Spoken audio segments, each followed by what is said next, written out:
Bu safar masliniy обогреватель haqida bo'ladi. Ya'ni mo'yli isitgichlar haqida.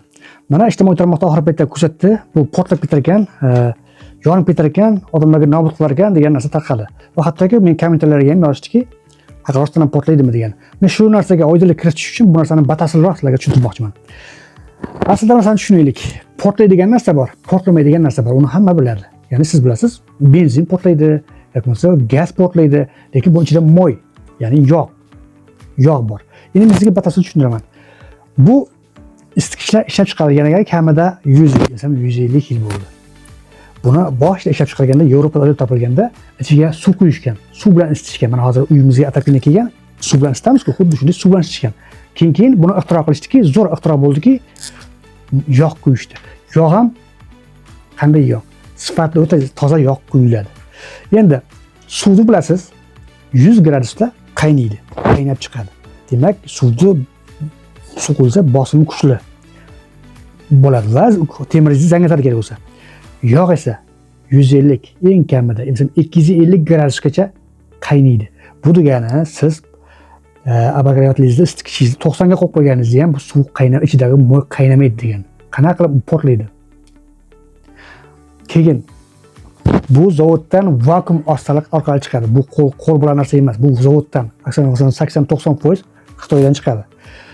Zavoddan chiqqanda vakuum orqali chiqadi. Ichida havosi yo'q, mo'yi 80-85% quyiladi. Ya'ni ichida 4,5 gacha kichkina kapitaliga qarab 4,5 litrgacha mo'y quyiladi va 80-85 gacha foizgacha mo'y bo'ladi. Siz aytgan sulchengiz bo'lmasa uchun, yomon hofiza bo'lmasa uchun 10%, 15% joy qoldiriladi. Muallaq bo'lishi. Nima uchun? Deylik, 1000dan 0,0% da shunaqa bo'lgan bo'lsa, qaynasi bo'lsa, bu shuni oldini olish uchun qilinadigan narsa. Bu mo'yni tozalash shundayki, bu dielektrik degan narsani elektriklarni tushunadi. Bu o'zidan unaqa o'tkazmaydi. Ya'ni tok o'tkazmaydi.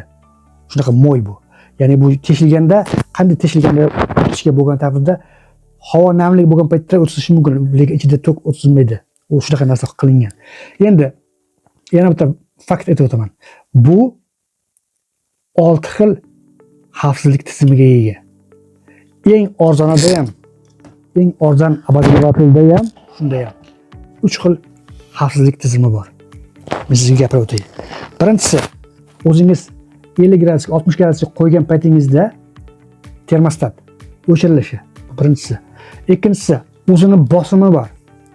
Termo deydi, bosimga qarshi ikkinchi o'chish yo'li bor, sistemasi bor. Uchinchisi, ozgina yiqilib ketsa avtomatik o'chishi. Uchinchisi, keyin ozgina namlikka kirsa, namlikdan o'zini himoya qilish. Bu uchun shunday qilib 6 xil himoya bor. Endi qanday qilib u portlaydiki, 6 xil sistema, 6 xil xavfsizlik tizimi qanday qilib birdaniga ishlamay qolishi mumkin? Hop. Shu holat 1000dan 1 holat bo'lishi mumkin. Bu 0 holat degani. Bo'lishi mumkin. Deylik, ikkinchi darajadan tushib ketdi. Yoki mesela kimdir bolta bilan urib yubordi. Shunaqa endi o'xshash aytyapman, aslida bu qanaqasi buzilgan narsa. Buzilmaydi. Hop shunaqa bo'ldi ham, mo'y oqyapti. Yaqinda men o'sha bu bo'yicha qiziqib, o'rganib, eksperiment, ya'ni bunaqa kuzatdim. Rus blogerlari buni yoqib ko'rsatishdi. Qanday bo'lishi, qirqib ko'rsatishdi, orqali temdek qizdirishdi. Hech qanday portlash jarayoni bo'lmadi, bo'lmaydi ham. Mantiqiy yo'q bu narsa portlash jarayoni. Bu ortcha o'sha bilmaslikdan kelib chiqadigan narsa.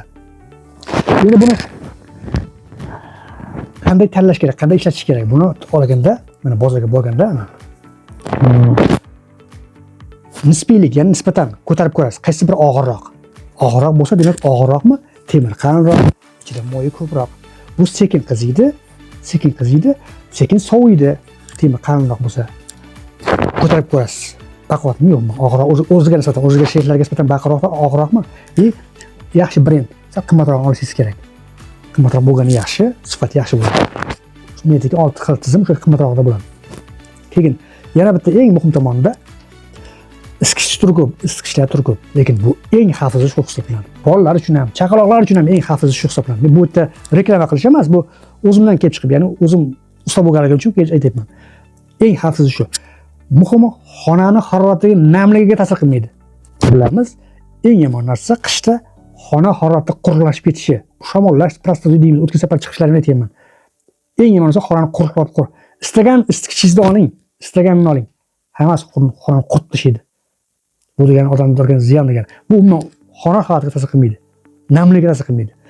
Endi qanday ishlatish kerak buni? To'g'ri ishlatish kerak. Qanday ekanini qilish kerak? To'g'ri. Boshqa deylik spiralli boshqa isitgichga nisbatan toklari kam oladi. Mana sistema ikkita anaqasi bor. Yoqib o'chirishi birinchisi aslida 1000 watt bo'ladigan bo'lsa, bunisini qo'shasiz 1.5 ming watt. 2.5 ming wattgacha olish mumkin bu. 2.5 ming watt bu 1000 bo'lsa, bu 1.5 2.5 ming to'xtatyapti. Men nima qilaman?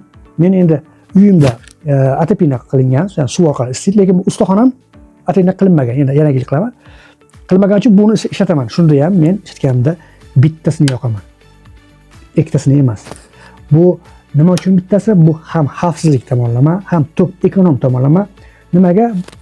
Bilmasangiz kablingiz oddiy slabiy bo'ladigan bo'lsa, bu qayerdadir nagoska, ya'ni kuchlanish bo'ladi kablingizda. Shuning uchun men doim bittasini yoqib qo'yaman. Bu hech qachon bu uy portlab ketish degani yo'q. 0 degani. Shunday ekan, yana aytaman. Qo'rqmay ishlating, xarid qiling, undan foydalaning. Agar video roligim foydali bo'lgan bo'lsa, albatta like va podpiska bosing. Shunday faktlar bilan qiziqarli bir narsalarni chiqtiraman. E'tiborlar uchun rahmat. Sog' bo'lasizlar.